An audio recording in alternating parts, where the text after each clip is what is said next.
6 words.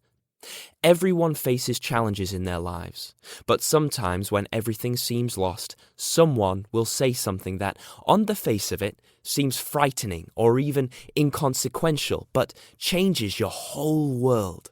This year, as in 2004, I've been down a difficult road, but in both cases, 6 words have changed my destination from a dark, forbidding, scary place to one of light, joy, and beauty. And, in hindsight, I've realized that I had to travel down the difficult roads to force the issue and be able to change my long-standing situations. In 2004, after months of uncontrollable palpitations, I was sat on the edge of a hospital bed trying to muster up the courage and strength to walk 50 yards down the corridor when the nurse came past with the medicine trolley. "You've got Wolff-Parkinson-White syndrome," she said in an off-the-cuff manner.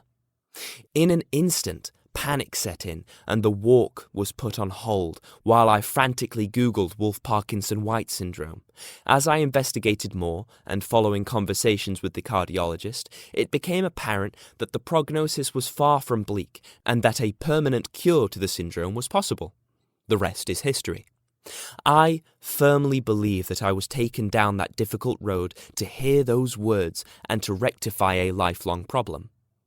This year, a similar difficult road led me to the company doctor, and from there to a different cardiologist, and, for the first time in my life, a counsellor.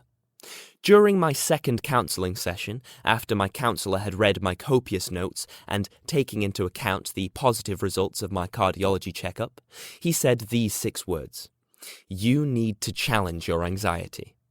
I had a similar reaction to when I was sat on the side of my bed, as those 6 words also filled me with dread.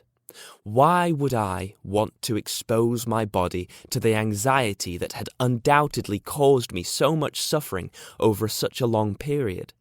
Why should I lay bare my vulnerability and put myself in danger again? I'd come so far, or so I thought. Then my counsellor said something that will stay with me for a long time. You need to see the reality.